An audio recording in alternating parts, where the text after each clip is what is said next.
This is Dave Learns AI, a Taptico Solutions podcast.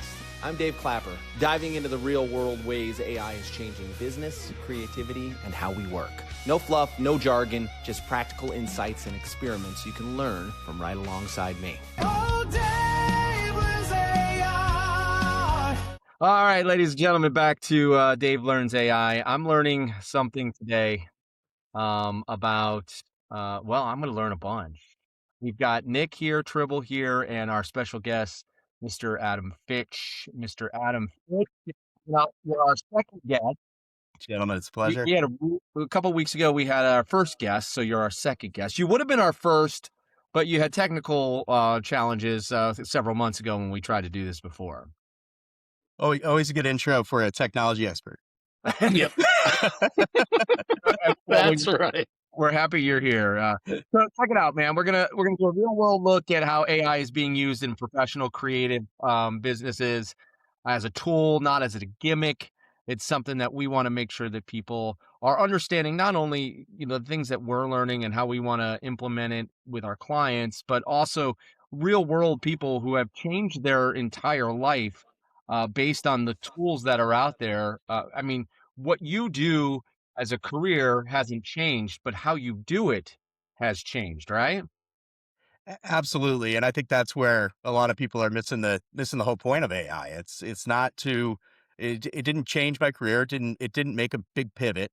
What it did was it enabled me to do a lot of the stuff that I was already doing better, more efficient, and accomplish more in shorter periods of time.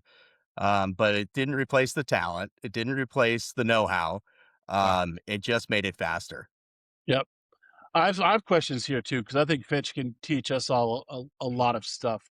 Just so you guys know, Fitch and I, for the listeners, have been best friends since the 90s, literally. Lived together we shared a room in college, lived together through the 2000, what is it? Y2K, all that stuff. Y2K. Yeah. We were together at the turn of the century, I guess, or the millennia. There we go. But Ooh. Fitch has actually set me up with my first ever email account. When Fitch was in high school, Fitch was doing software sales, basically. Like he was creating softwares. What was your give us a little bit of background? Websites, but yeah, I was one of the first developers. Really, I taught myself HTML in 1996, 1995. Upstairs, it was making first websites for people around the neighborhood. I had a guitar tablature site that was one of the most popular on Yahoo. So Google Yahoo for the longest time. I had the little sunglasses next to it. I often say if I didn't go to college, I would be far and above beyond where I am today. Right.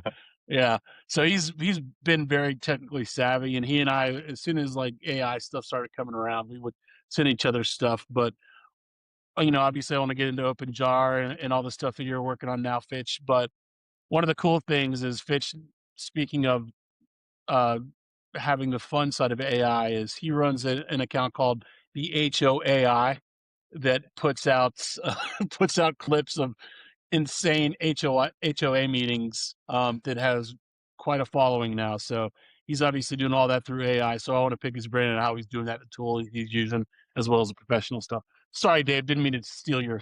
No, that's all right. I think we should cover all of that stuff. That's good stuff. That's why he's on here, not just to talk about your college days, which I'm sure we could spend 45 minutes. Emilio! Quit yelling. Always overmodulating our every time. This guy, he doesn't learn. Talk a little bit about your origin story, though. We want to set this up so we can actually create a story here that people can understand. But how you started using AI in the business that you've made a career in. Well, I've always been a storyteller first. And whether that be as I was a child actor doing commercials, learned the biz there, started learning how to build websites in high school before people had anything more than Prodigy and AOL. Really leveraging things but it wasn't ever about the technology. It was how I could use the technology to tell stories and create. Afterwards, fast forward, I got into marketing. That's been most of my career. I worked for an advertising agency, and we do so much from the production side, full blown commercials. We're talking about talent, cameras, set, you got to have catering, all these things that we were selling to our clients. And also, I was more on the sales media side, but as AI came out, I got really excited because I've always been a content creator. I've tried creating things on TikTok or Instagram or finding, but never had that niche to get going. When AI video came along, I especially wanted to figure out how are we going to use this to help our clients achieve more. And when we looked at our clients who were spending $70,000, $80,000 to have a 30-second spot made, it was out of reach for so many of them.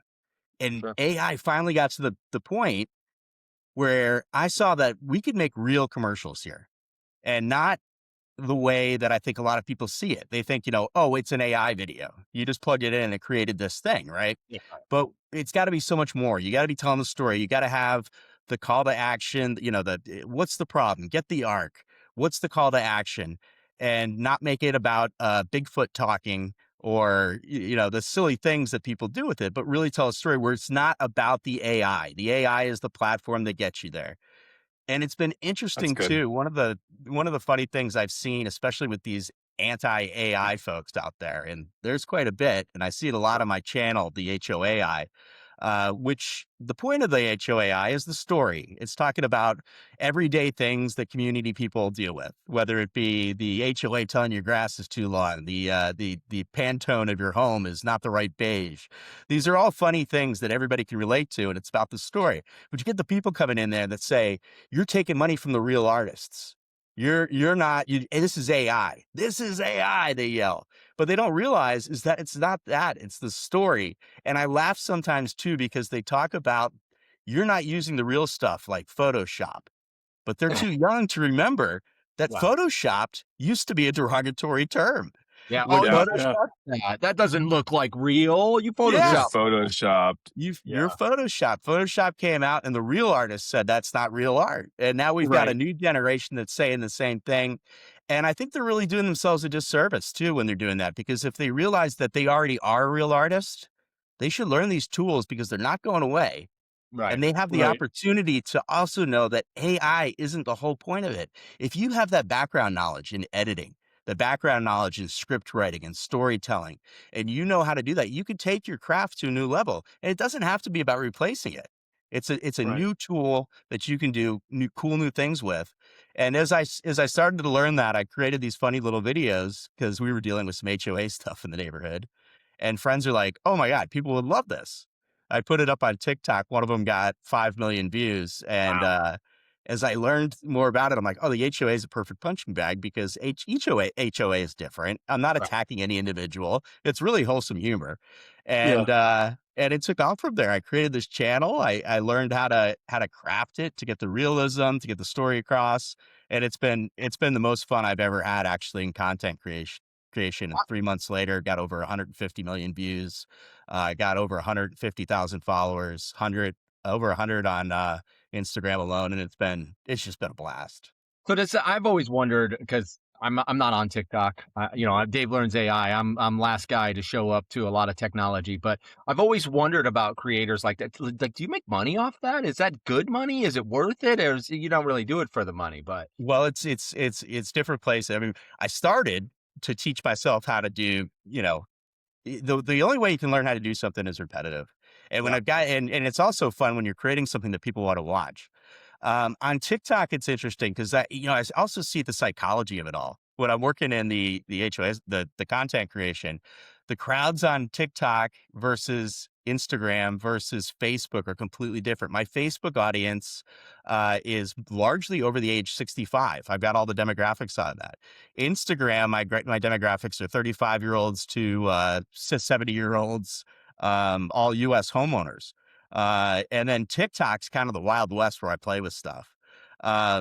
But as far as money goes, it's as my father said, in looking at a lot of this recently, he was a chief marketing officer for the longest time. He's older now and retired. And I was showing him all the stuff ago, and he goes, well, you know what? I don't quite understand social media content creation, but what I do understand is what 100 million people are. And And when you But have an audience, there's definitely a way. As far as the platforms themselves paying me, I don't really get much from TikTok or Instagram. Facebook's paying me a little bit, but the big part of it comes from partnerships, learning how to get sponsorships, Yeah, brand deals. that sort of thing. Yeah. And also it gives me an opportunity to show people the kind of stuff I can do for their business. Yeah. yeah, Tribble's absolutely. gonna, maybe we connect you and Tribble offline. I know one of the industries that you've been really, really good at creating some awesome content based on your knowledge and your expertise and your creative brain is the personal injury attorney stuff. And I saw some work that you did, and we've got one that Tribble's working on specifically that you could probably really love some coaching on developing something for them that's kind of a deal closer. That would be if you'd be willing to give a little bit of some of your knowledge for Tribble to utilize. Absolutely. I mean, with that side of the thing, it's completely different. I'm not making those 15-second clips that are meant to look grainy and kind of off. I'm creating things that are supposed to look highly cinematic, like they were shot by a videographer. Now, the things that we're able to do too. I needed to have one of my clients is a personal injury attorney in focusing on skiing, and they do ski collisions. So to shut down Oh, the slopes and have two skiers, and I mean that's a big day of shooting. And again, look, we're not taking anybody's job. They weren't going to do the ad otherwise. This Right. is something that gave an opportunity for a law firm to get something that they could use that they wouldn't that was prohibitive otherwise. Sure. Right. And Yeah. that's a full blown commercial that's playing actually in movie theaters in Colorado now before the main feature starts. It plays in the beginning. Another crazy thing is that largely was made on my phone and my iPad and is playing on a 2-story screen. So to get the it's get crazy. it's pretty remarkable. And then the other commercials we've done right now, I got another one that's coming out. It's playing on television in Florida. So That's it's awesome. kind of neat to see it go to that next level and be something and and most importantly, not be something that people are like, oh, it's just an AI video. No, it's a commercial Right. that tells a story and makes a call to action. Yeah. Yeah. Why One of don't the you? things. Go ahead, Trip. I just want to hear about your tool stack. What do you like using to create? They're always evolving, and it will always be changing and updating. But what is your current tool stack to do the 15-second clips versus the commercials? Oh yeah, that's a great question, Triple. And it's funny too because if I didn't have my technical difficulties last time, I would have had a completely different story for you. Yeah. And Yeah. and that's amazing. Yeah, I'd be talking about VO. I'd be talking to you about how I'll create an image in something and then animate it because the text to video jump wasn't there yet. So Yeah. it's really evolving, and you got to keep checking out all the tools. I mean, oftentimes I've got several running on the video side. I mean, I've got Runway, I got VO, I got a lot of these different apps. Sora is above and beyond right now as far as the realism, especially when it comes to speech. Yeah. Um, I'm sure a lot of people hear that and cry foul because they can pick up on it now.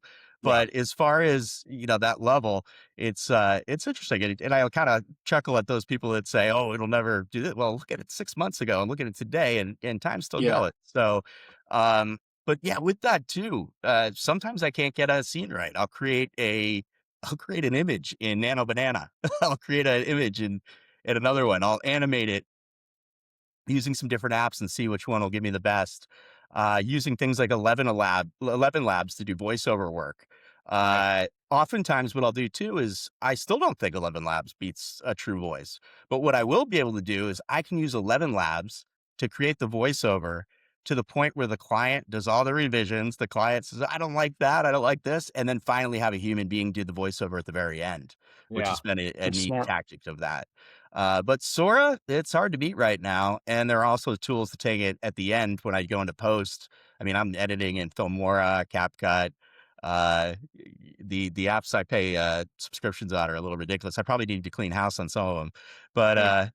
but It's a there are also constant tools thing, that man. you to get it to the right. When you send it off to TV and radio, which I know you gentlemen have a lot of experience with, it needs to be get its final cuts and things like that. So we have that all in our wheelhouse, especially since a large part of what we do at OpenJar is media buying, media placement, and full service production. So What are you finding at this point as you're kind of learning, and you've probably made several mistakes along the way? You're like, oh, I just spent all that time doing this. It didn't turn out like I wanted. What do you think that some of the most common mistakes people are making with AI at this point?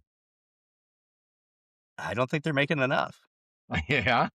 I I think that it's all the mistakes that are teaching me. I mean, that's why I love the content creation on Instagram and stuff, because every little video has a different thing. You learn stuff with hands, stuff that you can't Yeah. do. You know what I found that's really crazy is you can't make a welcome mat or a mailbox face the right direction. No matter Really? how no matter how you prompt it, the hello's facing the person looking out the front door. And if you make a That's funny. mailbox, it's facing the house.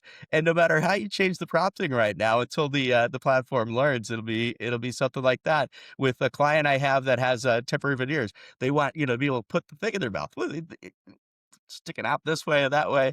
So don't be afraid to try things. And also, I mean, don't be afraid to use AI to learn AI.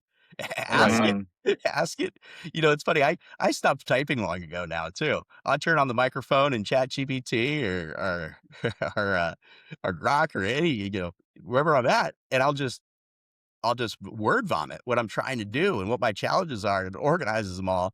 And that takes away so much time too. The voice recognition is finally so great, which is pretty funny too, because that's where I started my career out of college in voice Yep. reco. Yep. Fitch's brother-in-law owned a voiceover or a voice recognition software company and ran that. And Fitch came on to sell. That's what took you out to California, right? From Georgia? It is. Yeah. We got to work with, I got to travel the world with them doing things with Intel and Microsoft. Intel's, they keep making processors, so they need stuff that are going to take the juice. But boy, has it gone well beyond that now. Yeah. But every It's step of the way, it's taught me different things, of different ways of using technology, and just not being afraid to make mistakes and throw it out there and see what works and doesn't. yeah. I've talked a bunch with these guys. I've got teenagers. I've got one kid who's second year college, just wrapping up his sophomore year. Another one who's going in, and they're I would say they're a little bit more on the AI hater side. And the constant thing that they're talking about is like it's just taking jobs. And I think it's so short sighted to just throw that out there as your excuse for being against the technology, because I don't think it's giving it enough credit, or giving yourself enough credit to realize that all I have to do is figure out how to utilize these tools for myself. Instead of closing doors, what it's doing is it's opening doors.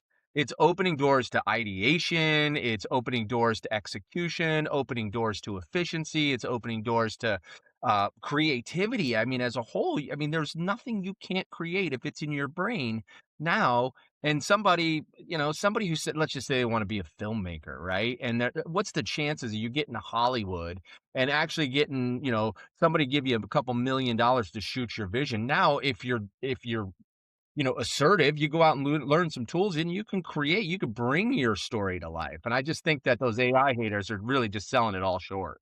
Well, I think the I, place they really need to learn where they're misstepping on that is not in a technology class, but in history class. I mean, you look at the Industrial Revolution, you look at any time when the buggy whips came out, when the cars came out, the buggy whip guys were ticked off. That's not real horsepower. yeah. And we already touched on the Photoshop too. I mean, Yeah. when Photoshop came out, people were like, that's not real art. And now I believe, I could be wrong, but if you were to ask your kids today about that, they'd say, well, Photoshop is the real artists. Yeah. Right.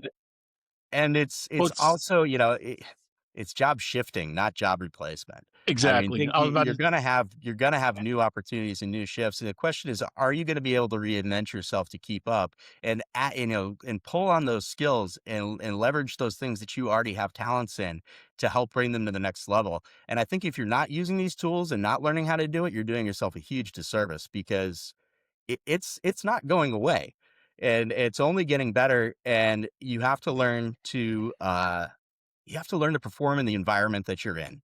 And that's always changing. And if you try to grab and stay on to the old ones, well, you're going to be the last buggy whip guy in the block. And yeah. I know, was, Jar. hold on. Are I got to get this out. I've been trying to say this for 20 minutes.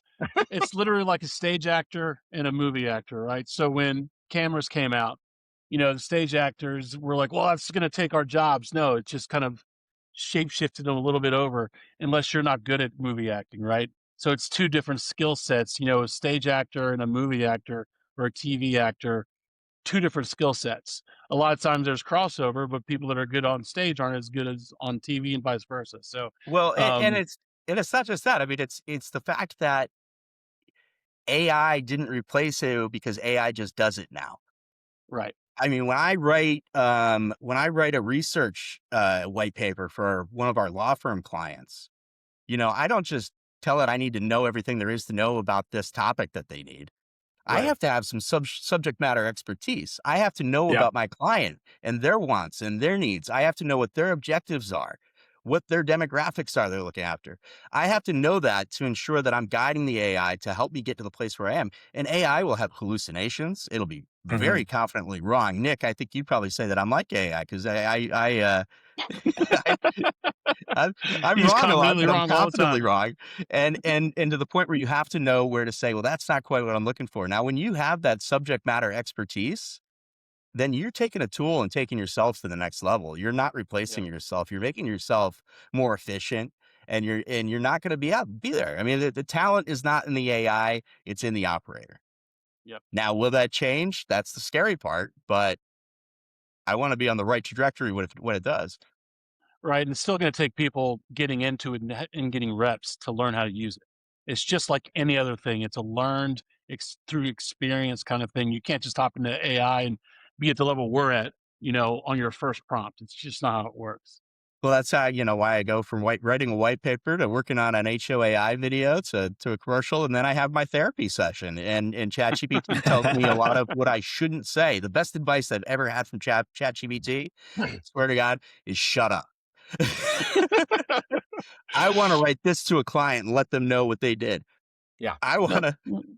I want Nope, to don't do tell it. my ex-wife XYZ. Well, Adam, I don't think that's going to work out the way you think it will. Sorry, Trevor, what were you going to ask before I interrupted? Is OpenJar, are they following your lead as you lead this charge, or are you experiencing any pushback in that around them? No, well, I'm really fortunate to be working with a great group of guys over there at OpenJar, and that's been fantastic because of the fact that we now have. I think where a lot of other people started to say it's not there, it can't replace it. A lot of production houses are trying to push it away, and we opened it with open arms and said we're willing to see what we can do to help our clients tell their story, get their message across, and convert on clients. I mean, at the end of the day, for our clients, it's not about being cute. It's not about doing a fun AI video. It's about we got to make sure that these are driving the phone calls and Yeah. finding the people that they need. So it's got to be effective. And with that, we've created a whole new division that's just about that, where we're showing people that they have that option now too. We're still there's one side of the house is still doing full production, Legacy. cast, crew, casting calls, actors. But like I said, with the folks in Colorado, I mean, that was something that they wouldn't have done otherwise. They didn't have the budget for a $60,000-$70,000 commercial. And even with that $60,000 commercial, it wouldn't have closed the slopes to have it out on a ski slope with people in the cold. So we're able to do some really cool things that otherwise couldn't be done. Yeah, I mean, we got a client who came in and brought us in on just a project base, and pardon me, and ultimately it was a nonprofit, and they had 3 pillars of their fundraising that they wanted to talk about. And typically they would commit quite a bit of money to production in order to produce these things that would live on their website, or they would present in gosh, I got something. I'm sorry, guys. That they would present in dinners or luncheons or fundraising events or whatever. So we came in and said, hey, let us talk to you about creating storyboards, and then doing the actual design of these pieces virtually using AI tools. I mean, even to the point where we were taking photos of their constituents, their people that were involved in what they do, and we were animating them because we didn't have a team and we didn't have the budget to go in and do a video of, them talking about what it is they would say. It was fantastic, man. It was so nice to be able to create and present something to them that they were like, wow, this is amazing. I mean, even just taking a quote, taking the photo of the person who sent the quote, animating that so that person is now actually talking about that, right on camera, and now deliver something for a fraction of the expense, because they, like you said, they wouldn't have done it otherwise. I mean, I initially reached out to a buddy of mine who's a video guy, and he's like, well, you're talking about $600 to $6,500 a day for a crew, and then for editing and all that stuff. And I'm like, wow, that's not It's in a this. low end. Well, and Yeah. marketers have been screaming for years that video converts. You got to use Yep. video. You're not using video. And it's because a lot of times it's prohibitive, especially when you talk about some of the stuff you're talking about, Clive. These are big value items because it's Right. internal, maybe. You're a huge corporation and the videos are not going on to national TV, but they're still important. And they help you drive a different culture, a different feeling. We all know the power of video in the business that we're in. And if you're not I can't stress this enough. If you're not trying to learn it and get with the curve, you're gonna be left behind because it's just too important and it's not going away. Yeah. I have a question. So I know you like to call your AI cage match.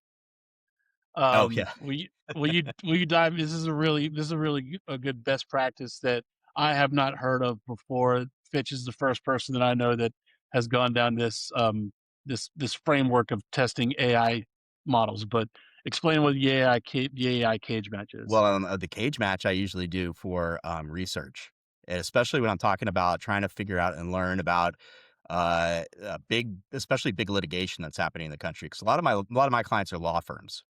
And one of the interesting things, now you're talking about the marketing guy who's giving you a deep research and valuable information about these cases that you weren't getting from your paralegals. And it's a lot of it is you start with a framework of learning it and designing it, crafting what you need the white paper to say, but then taking it and having it fact checked in Gemini, and then fact checking the fact check in Grok, and fact checking that in Perplexity, and bringing it back together. I know there are all tools to bring those all together now too, but I love going into a completely different environment and saying, here's the PDF. Tell me what it's missing, and I'll find that. I mean, look at ChatGPT. It's usually going to tell you, well, this was great. This was a great paper if it was written 3 months ago, because I love it. you're missing these events that happened. Right. And then feeding it back into, I usually use ChatGPT as my home base. And then I bring, this is the feedback I got here. This is the feedback I got here. And it's like, oh, that we shouldn't have missed that. That's got to go in here. But I'd be careful about putting this in here because you already told me that your base is not interested in the fluff. They want the Right. facts. The people you're talking to are trial attorneys. They don't have time to hear about this stuff. Right. So It's got the context and the memory. yeah, but at the end of the day too, you got to read it, because I'll tell you right now, you send that off and it's not what it really needs to be. It's a tough crowd. I mean, you're getting your work graded by partners at some of the largest national law firms in this country. Yeah. A lot of times I like to pit my LLMs against each other. I use Claude a lot. I use Claude, ChatGPT, Perplexity. I don't use Grok too often. Manus is my favorite right now. I love Manus, but also I've got OpenClaw running now. But what I'll do is I'll say, hey, this is a marketing campaign or this is an outreach that we're working on. I'm going to judge you based on your output alongside Grok and ChatGPT and Perplexity. So do your best, Claude, and they love it, man. It's insane. Isn't it a funny thing when you tell it, you kind of poke at it, you're like, I didn't like what you did there. I Yeah. think you could do better. And you Yeah. start talking to it like a human being. I can imagine too, you like going on Gemini and you're like, should I break up with the girl? And it's like, no, Nick, you need to get it together on this one. And then Grok says, yeah, she's not right for you. She's not right for you, bro. Stay single forever. Yeah, that's what Grok's unhinged. Grok is he's the bad whatever the word I was looking Bad for. apple. Yeah. But Grok is great at having some of the most recent information, the way it draws upon X, the way it draws upon a lot of other things, especially chatter, that folks are talking about. It's able to give a lot more, real time stuff that you got to double check, but they all have their strengths, right? Absolutely. That's It's like why a car. That's why you end up with a ton of subscriptions, and you're like, "Oh my gosh, I have gone I'm out of control." And I don't even still understand whether I'm watching Hulu, Disney, or ESPN, and I'm Right. paying for 3 of them. Yeah. Well, you're easy to talk to, Adam. This is about the length that we like to be in with Dave Learns AI, and it's fun talking to you. AI is not about replacing professionals. It's about accelerating professionals. And that's what I think everybody needs to understand. And, at Taptico, what we want to do is we want to help people do just that. You know, our tagline these days is "We learn the AI so you don't have to," you know, just to help people along in their processes, and to hear your story and how it's changed what you do and your enthusiasm and excitement about it. You know, you get to be creative in ways that you probably didn't necessarily get to in your regular It's day-to-day so life fun. before. It's Yeah. so fun. So So fun. fun. I'm literally having fun building client portals right now. Are you kidding? It's true. I created a hit show about people bitching, pardon my language, about It's their okay. paint color on their house, and you got thousands of people across the country arguing about it. It's a riot. It's so much fun, but at the same time, I got a day job that I got to keep focused on making Yeah. client for making content for clients and driving real value that's going to hit their bottom line. Yeah. Well, thanks for coming on, dude. Continued success. Have fun in the AI world. I kind of got off Sora. I played with it as a toy, not as a Toy. tool. And I got I bored moved real out of the quick. app into the API, but yeah, it's Oh yeah, you're in it. Well, we'll have to find you there. Gentlemen, love your show. It's a real pleasure. Always great to see you. Thanks, Nick, buddy. I love you, brother. This is Dave Learns AI, a Taptico Solutions podcast. I'm Dave Clapper, diving into the real-world ways AI is changing business, creativity, and how we work. No fluff, no jargon, just practical insights and experiments you can learn from right alongside me. All day.